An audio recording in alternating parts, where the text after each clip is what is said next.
നമസ്കാരം. ഞാൻ നിങ്ങളോട് പലവണ പറഞ്ഞിട്ടുണ്ട് എൻ്റെ വീഡിയോ ഫാമിലി ആയിട്ട് കാണരുത്, അല്ലെങ്കിൽ ഹെഡ്സെറ്റ് വെച്ച് തന്നെ കാണണമെന്ന്. കാരണം നമ്മുടെ പരസ്പരമല്ല സഹവർത്തിത്വം, സഹായം തള്ളച്ചി പോയി വിളിക്കണം പരമ.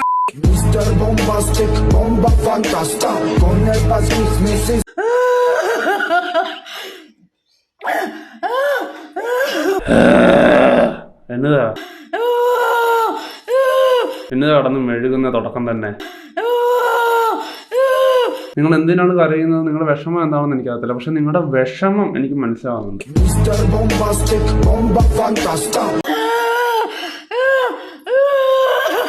ആ കണ്ണീര് ഗ്ലാസിനകത്തൊക്കെ കുടിക്കുക, എന്നിട്ട് തലവഴി ഒഴിക്കുക, എന്നിട്ട് കിടന്ന് മോങ്ങ് വീണ്ടും പട്ടി മോങ്ങണ പോലെ. റീൽസിലുള്ള ഗുണവധികരാണ് സെന്റിമെന്റൽ എപ്രോച്ച്. ഫോൺ എടുക്കുക, റീൽസ് ഓപ്പൺ ചെയ്യുക. അടുത്ത വീഡിയോ നോക്കാം. അർജന്റായിട്ട് ചെയ്യേണ്ട ഒരു കാര്യമാണ്. നമ്മളൊരു 5 മിനിറ്റായി ഇവന്റെ പുറകിൽ നിന്നത്. വഴിയിൽ എഴുതി വെച്ചിട്ടുണ്ട്, ലെഫ്റ്റ് ഓവർടേക്ക് പാടില്ലെന്ന് എഴുതി വെച്ചിട്ടുണ്ട്. ജമ്മം ചെയ്ത സൈഡ് തരികയില്ല. KSRTC എന്ത് മര്യാദയാ? മന്ത്രി ഇത് പറഞ്ഞാൽ മാത്രം പോരാ, മന്ത്രി ഈ സാധനം കാണണം. കണ്ടിട്ട് KSRTC ഡ്രൈവർമാരെ ഡ്രൈവിംഗ് പഠിപ്പിക്കണം ആദ്യമായിട്ട്, എന്നിട്ട് വേണം തീ നടത്താൻ. എത്ര സമയം എന്ന് പറയുന്നത് ഞങ്ങൾ ഇവന്റെ പുറകെ നിൽക്കാൻ തുടങ്ങിയിട്ട്. ജമ്മ ഇത് കണ്ടിട്ട് ഞാൻ ഡിമ്മും ബ്രൈറ്റും അടിച്ചു കൊടുക്കുന്നുണ്ട്. കുറെ നേരമായി. അവൻ കാണാഞ്ഞിട്ടൊന്നും അല്ല, അറിയാഞ്ഞിട്ടും അല്ല. ശരിക്കും പറഞ്ഞാൽ ലെഫ്റ്റ് സൈഡ് എന്ന് പറയുന്നത് സ്ലോ ട്രാക്കും റൈറ്റ് സൈഡ് എന്ന് പറയുന്നത് സ്പീഡ് ട്രാക്കും ആണെന്നാണ് എൻ്റെ ഒരു അറിവ്. ശരിക്കും പറഞ്ഞാൽ ഈ ഒരു സിറ്റുവേഷനിൽ ശരിക്കും പറഞ്ഞാൽ KSRTC മാറിക്കൊടുക്കണം. ഹോൺ അടിച്ചാലോ ലൈറ്റ് അടിച്ചാലോ ഫ്ലാഷ് അടിച്ചു കഴിഞ്ഞാലോ ബ്രൈറ്റ് അടിച്ചു കഴിഞ്ഞാലോ മാറ്റി കൊടുക്കണമെന്നുള്ളതാണ്. അത് പലർക്കും അറിയത്തില്ല എന്ന് തോന്നുന്നത്. കേരളത്തിലാണ് ജീവിക്കുന്നുള്ളൊരു ബോധം നമുക്കുണ്ടായി കഴിഞ്ഞാൽ നമ്മൾ ഇതുപോലെ ഹോൺ അടിച്ച് സമയം കളണ്ട, നമ്മൾ ലെഫ്റ്റ് സൈഡിൽ കൂടി ഓവർടേക്ക് ചെയ്ത് പോവുക, അല്ലാണ്ട് വേറെ നിവർത്തിയില്ല. ലെഫ്റ്റ് സൈഡ് ഫ്രീ കടന്നിട്ടും സൈഡ് തരാതെ പോകുന്ന KSRTC നമ്പർ നിങ്ങൾ നോക്കൂ. ശരിക്കും പറഞ്ഞാൽ ദുബായിലൊക്കെ പോയി കഴിഞ്ഞാൽ നിങ്ങൾക്ക് അറിയാം, മിനിമം സ്പീഡ്, മാക്സിമം സ്പീഡ്, അതുപോലെ തന്നെ ഈ ലൈൻ ഇത്ര സ്പീഡ് അല്ലെങ്കിൽ ഇത്ര ഡിസ്റ്റൻസ് കീപ്പ് ചെയ്ത് ഓടിക്കണം എന്നൊക്കെ ശരിക്കും പറഞ്ഞാൽ ഇന്ത്യയിലല്ല, പ്രത്യേകിച്ച് മലയാളികൾക്കുള്ളൊരു സൂക്കടാണ്. എന്നെ കടന്നൊരുത്തരും കയറണ്ട. ഇപ്പം ഞാൻ തന്നെ വണ്ടി ഓടിക്കുമ്പോൾ ചില സമയത്ത് നമ്മളൊരാളെ ഓവർടേക്ക് ചെയ്യുമ്പോൾ ഇവൻ അങ്ങനെ ഒപ്പം പിടിക്കും നമ്മുടെ. ശരിക്കും പറഞ്ഞാൽ ഈ യൂത്ത് പിള്ളേർക്കാണ് ഇങ്ങനത്തെ സൂക്കേട് കൂടുതൽ. അങ്ങനത്തെ ഒരു സ്വഭാവം, അങ്ങനത്തെ ഒരു മെൻറ്റാലിറ്റി പൊതുവേ മലയാളികൾക്കുണ്ട്. അങ്ങനെ നീ കയറി പോകണ്ട, നീ ഇച്ചിരി പുറകെ നിൽക്കുക. ചിലപ്പോൾ അവരുടെ സിറ്റുവേഷൻ എന്താണെന്നോ അവരുടെ വണ്ടിക്കകത്ത് എമർജൻസി ആയിട്ട് ആരെങ്കിലും ഉണ്ടോ എന്ന് പോലും നമ്മൾ നോക്കത്തില്ല, വെറുതെ അതിൻ്റെ ഒപ്പം കിടന്ന് പിടിക്കും. SGK പറയുന്ന ഒരു പോയിന്റ് ഉണ്ട്, ഇതെന്ത് കറക്റ്റ് ആണെന്ന് അറിയാമോ? പുതിയൊരു ഹൈവേ, പുതിയൊരു റോഡ് ടാർ ചെയ്ത് എന്തുമാത്രം വരകളാണ് നമ്മൾ ഇടുന്നത്. ഈ വരകളുടെയൊക്കെ എന്തിൻ്റെങ്കിലും ഒരു അർത്ഥം ഇതിലൂടെ വണ്ടി ഓടിക്കുന്ന ഏതെങ്കിലും ഒരു ട്രക്ക് ഡ്രൈവർക്കോ, എന്തിനേറെ സ്വകാര്യ കാറുകളുടെ ഡ്രൈവർമാർക്ക് പോലും അറിയുമോ? അറിയില്ല.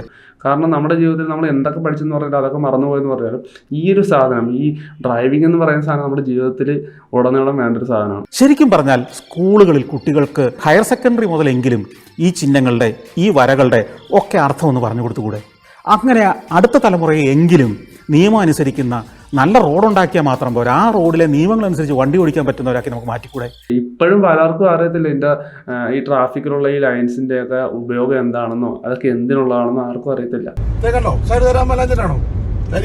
ഇതാണ് അവസ്ഥ. എന്നിട്ടാണ് മന്ത്രി ഇരുന്നോണ്ട് അവിടെ ഇവിടെ ഇരുന്നോണ്ട് പറഞ്ഞിട്ട് കാര്യമില്ല.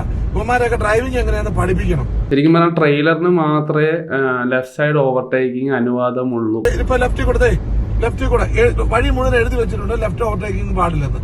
ഞങ്ങൾ ഇനിയിപ്പോ ലെഫ്റ്റിൽ കൂടെ അല്ലാതെ എല്ലോടെ ഓവർടേക്ക് ചെയ്യും. കേരളത്തിലെ റോഡുകളിൽ നമ്മൾ സ്ഥിരമായിട്ട് നിൽക്കുന്ന ഒരു സാധനമാണ്, നീ എവിടെ നോക്കിയാടെ വണ്ടി ഓടിക്കുന്നത്, അല്ലെങ്കിൽ വണ്ടി ഓടിക്കുന്നതാണെങ്കിൽ നീ എവിടെ നോക്കിയാടെ നടക്കുന്നത്, ഇങ്ങനെയുള്ള കുറച്ച് സാധനങ്ങളാണ്.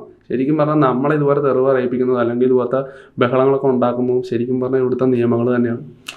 ശരിക്കും പറഞ്ഞാൽ മലയാളികളെ ലോ ലെവലാക്കുന്നത് ഇവിടുത്തെ റൂൾസ് തന്നെയാണ്. ലക്ഷക്കണക്കിന് ലിറ്റർ പെയിന്റ് അല്ലെങ്കിൽ ആ മാർക്കിംഗ് ഏജന്റ് ഉപയോഗിച്ച് നമ്മൾ ഇവിടെ എല്ലാം ചിഹ്നങ്ങൾ വരച്ചു വെക്കും. ഇതിന്റെയൊക്കെ ഏറ്റവും വലിയ പ്രതിവിധി എന്താണെന്നറിയോ? തല പൂത്തുപോയ മന്ത്രിമാരെ ചുണ്ണിക്ക് വെടിവെക്കുക. ആ കൊച്ചുകടി അങ്ങോട്ട് മാറി കിട്ടി. ഇനി ജീവിക്കണ്ട, നീ സാമാനം പോയില്ലേ, ഇനി എന്നാത്തിന് കൊള്ളാം. ഇതിനേക്കാൾ കോമഡി ഈ വീഡിയോ എടുത്തു കൊടുക്കുന്നത് തള്ളേനെയാണ്. പ്രപ്പോസ് ചെയ്യുന്നതിന് മുമ്പ് ശ്രദ്ധിക്കേണ്ട കാര്യങ്ങൾ. പ്രപ്പോസ് ചെയ്യുന്നതിന് മുമ്പ് ആദ്യം തോക്കെടുത്ത് ചുണ്ണിക്കരടി അടിക്കുക. നിങ്ങൾ ഒരു പരിചയം ഉണ്ടാക്കിയ ശേഷം പ്രപ്പോസ് ചെയ്യാനായിട്ട് നോക്കുക. എടാ, നിനക്കൊരു പെണ്ണുണ്ടോ? രാവിലെ തന്നെ ക്യാമറ ഓൺ ചെയ്തിട്ട് കൊണ നിങ്ങളെ റിജക്റ്റ് ചെയ്യുമോ എന്ന ഭയം നിങ്ങളുടെ മനസ്സിൽ നിന്നും എടുത്തു കളയുക. ഇല്ലെങ്കിൽ നിങ്ങൾ ചുണ്ണിക്കൊരു വെടി കൊടുക്കുക, അല്ലെങ്കിൽ ഒരു തോക്കെടുത്ത് ഇവന്റെ അണ്ണാക്കിട്ടം പൊട്ടിക്കുക. പ്രപ്പോസ് ചെയ്യുന്നതിന് മുമ്പ് നിങ്ങളുടെ ഉള്ളിൽ ഒരു കോൺഫിഡൻസ് ഉണ്ടാക്കിയെടുക്കുക. ഇച്ചിരി കോംപ്ലാൻ കലക്കി തരട്ടെ. ഇതെന്തിട്ട് ഉദ്ദേശിക്കണ പൊന്നു മുടിയമ്മ? പൊന്നു പറഞ്ഞ എന്തിട്ട് ഉദ്ദേശിക്കണേ? മുടി കോലാപ്പി അത് എന്നിട്ട് സാധനം സ്പ്രേ എന്നിട്ടാ ഹെയർ സെറ്റിംഗ് സ്പ്രേ ഇത് ചെയ്ത് കഴിഞ്ഞാൽ മുടി ഭംഗിയിലിരിക്കോ? അത് ഹെയർ സെറ്റിംഗ് സ്പ്രേ ഒന്നും അല്ലത്, സ്പ്രേ മാറിപ്പോയി. അതായത് മുടി സ്ട്രൈറ്റ് ആയിട്ടിരിക്കും. നീ ഇപ്പൊ ഒന്നും മനസ്സിൽ വിചാരിക്കുന്നത് അതുപോലെ നിൽക്കുമല്ലേ? നീ വിചാരിക്കണ്ട അങ്ങനെ ഭയങ്കര ശിവനെ കണക്ക് ജടാകായിട്ട് എന്തായാലും ആ കുപ്പിയിലത്തെ തീർന്നിട്ടുണ്ട്. എന്തൊക്കെ കാട്ടായങ്ങള് കാണണം ദൈവമേ. ഇതാണോ നീ പറഞ്ഞ ആ സംഭവം?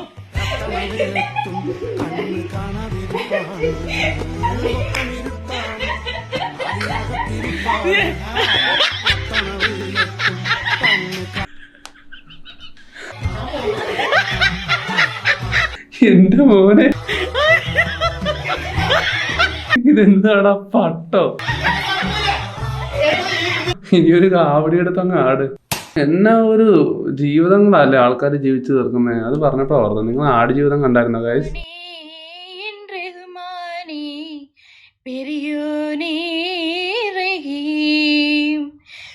ആട് ജീവിതം അല്ലേ, ഇതൊരു വല്ലാത്ത ജീവിതം തന്നെ.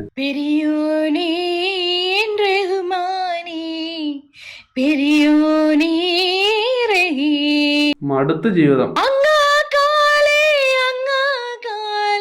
എന്റെ പൊന്നു ചേച്ചി, ഇതിനെ നന്നായിട്ട് നമ്മുടെ പാലയുടെ അപമാനമായിട്ടുള്ള സജി സാറ് പാടും. ടഫായ പാട്ടാണ്, അറിയാവുന്ന രീതിയിൽ ട്രൈ നോക്കാം. പാർലേജിക്ക് മണ്ണിൽ പുതുമഴ പെയ്തിടുന്നേ. ഇത് കണ്ടിട്ട് നജീബ് വീണ്ടും മരുഭൂമിക്ക് പോയെന്നാ കേട്ടെ. ഇതിനേക്കാളും ഭേദം മരുഭൂമിയാണെന്നാ പുള്ളി പറയുന്നത് കേട്ടോ. മണ്ണിൽ പുതുമഴ വീഴനുണ്ടേ, മഴയൊക്കെ പേടിച്ച് തിരിച്ചുപോയി. നെഞ്ചിലൊരാളുടെ കണ്ണീർ വീണ് പോ. ഈ പാട്ട് കേട്ട് എന്റെ കണ്ണ് നിറയുന്നുണ്ട് കേട്ടോ. നെഞ്ചിലൊരാളുടെ കണ്ണീർ വീണ് പോ. ഇത് കണ്ട ആടിന് വരെ ജീവിതം മടുത്തുന്ന കേട്ടോ. പെരിയോനേ റഹ്മാനേ, പെരിയോനേ റഹീം. റഹീം എന്ന് പേരുള്ളവർ തന്നെ തൂങ്ങിച്ചതുന്ന കേട്ടെ.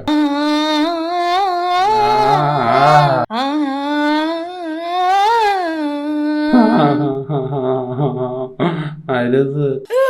ആരണ്ടൊക്കെ പിന്നിൽ നിന്ന് അനാവശ്യമായിട്ട് മോട്ടിവേറ്റ് ചെയ്യുന്നുണ്ട്. അതിന്റെ സാരമില്ല, ഒരു 5 വർഷം കഴിയുമ്പോഴേക്കും ഈ സോങ് ഒന്നുകൂടെ എടുത്ത് കണ്ട ആ സൂക്കേട് കുറവ്. അടുത്ത ഇടുക. ഇതെന്നാ ജീവിതം ആട് ജീവിതം കണ്ടിറങ്ങിയപ്പോ പോത്ത് ജീവിതം കാണാൻ തുടങ്ങിയ.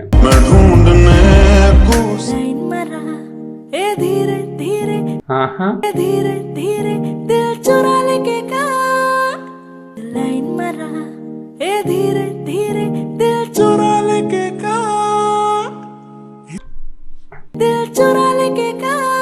ഇതെന്നതാ പിങ്ക് പാന്തറോ?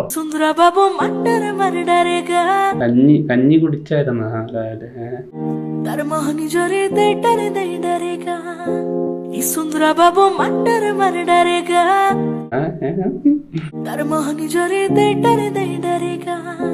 എന്തെല്ലാന്ന് സുഹൃത്തുക്കളെ വിശേഷങ്ങള്? സുഖം സുഖം സുഖം. പണിയല്ലേ? പണിയാണോ മോനെ? സുഖം തന്നെയല്ലേ? പരമസുഖം. പിന്നെ എന്തെല്ലാന്ന് വർത്താനം? ഓ, എന്നാ പറയാ, രാവിലെ എഴുന്നേക്കും പള്ളു തേക്കും 2 പേരെ തെറി വിളിക്കും. അത് തന്നെ. പണിക്കെല്ലാം പോയല്ലേ? എനക്ക് പണിയൊന്നുമില്ല. ഓ, സാരമില്ല, കാണുമ്പോ മനസ്സിലാവും. പിന്നെ ഗൾഫിലെ സുഹൃത്തുക്കളെ എന്തെല്ലാന്ന് വർത്താനം? ഇതെല്ലാം കുറച്ചും കൂടി ചോദിച്ചോ, പിന്നെ ചോദിക്കണോ? പണിയെല്ലാം ഇല്ലേ? ഇതെന്നതാ ഇമ്പോസിഷനോ? അടിപൊളി ലൈഫല്ലേ? പിന്നല്ല, കുണഞ്ഞിരിക്കുന്നു. സന്തോഷമില്ലേ? ദൈവാനുഗ്രഹമില്ലേ? സുഖം തന്നെയല്ലേ? പിന്നെ വേറെ ഭക്ഷണമെല്ലാം കഴിച്ചോ? പണിത്തിരക്കാന്നോ? വല്ലപ്പോഴും നമ്മളെ ഒന്ന് അന്വേഷിക്കുക, വിളിക്കുക, കാണുക. നമ്മൾ പറ്റുമ്പോൾ എല്ലാം കാണുന്നുണ്ട്. പിന്നെ വേറെ എന്തെല്ലാന്ന് വർത്താനം? സുഖല്ലേ? പിന്നെ വേറെ ചോദിച്ചോ, എന്നെ 3 ഓളം ചോദിക്കാൻ തുടങ്ങിയിട്ട്. ഭക്ഷണം കഴിച്ചോ? പിന്നെ അപ്പോഴാണ് നീ ചോദിച്ചു കഴിഞ്ഞാൽ ഞാൻ തോക്കെടുത്തിട്ട്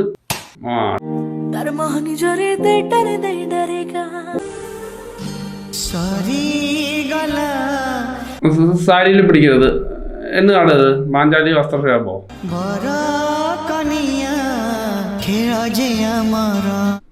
അവരാധങ്ങൾ തുടങ്ങിയിട്ടുണ്ട്.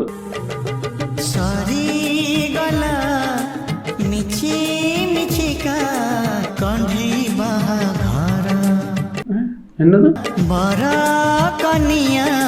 അതെന്തും അരി മേടിക്കാൻ വേണ്ടി റേഷൻ കടയിൽ പോണ പെണ്ണിനെ പിടിച്ച് മുറിക്കാത്തിട്ട് കൂട്ടി കട്ടവരാത്. അത് അങ്ങനെ കുറെ നോർത്തിന് മാത്രം കണ്ടുവരുന്ന കുറെ സാമ്പ്രാണി തിരികള്. ഭയങ്കര ഒന്നും പറയാനില്ല. ഇനി ഒന്നിനും മെച്ചാണ്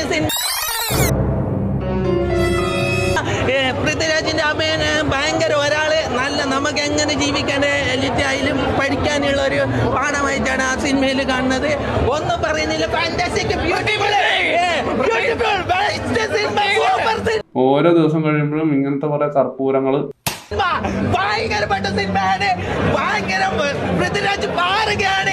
ഇങ്ങനെ കുറെ വടകൾക്ക് വേണ്ടി ക്യാമറ പിടിക്കാനും മൈക്ക് പിടിക്കാനും നടക്കുന്ന കുറെ പൂക്കുറ്റികൾ. അടി അവന്റെ ചുണ്ണിക്കൊരു പൂക്കുറ്റി.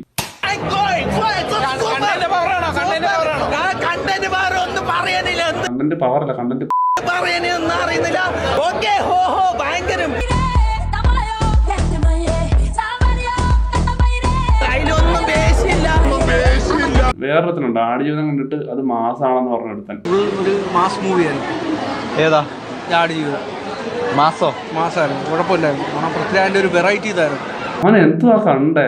മാസമായിട്ടാണോ തോന്നിയത്? മാസമായിട്ടാണ് തോന്നുന്നത്. കാരണം ആദ്യം 6 പിന്നെ പെരല്ല. അത് ഇപ്പൊ ഒരുത്തം വന്നേക്കുന്നു. 3 കമ്പിത്തിലോടും കൂടി ഇരുന്ന് കത്തുക. ശരിക്കും പറഞ്ഞാൽ യുവന്മാരെ അല്ല പൂക്കേണ്ടത്. ഈ പൂത്തിരികളെയൊക്കെ സപ്പോർട്ട് ചെയ്യുന്ന കുറെ പൂക്കുറ്റികളുണ്ട്. അവന്മാരുടെ ചുണ്ണിക്കടിക്കണം ആദ്യം. നമുക്കായിരുന്നു നമ്മുടെ അവസാനത്തെ വീഡിയോയിലേക്ക് പോകാം ഗൈസ്.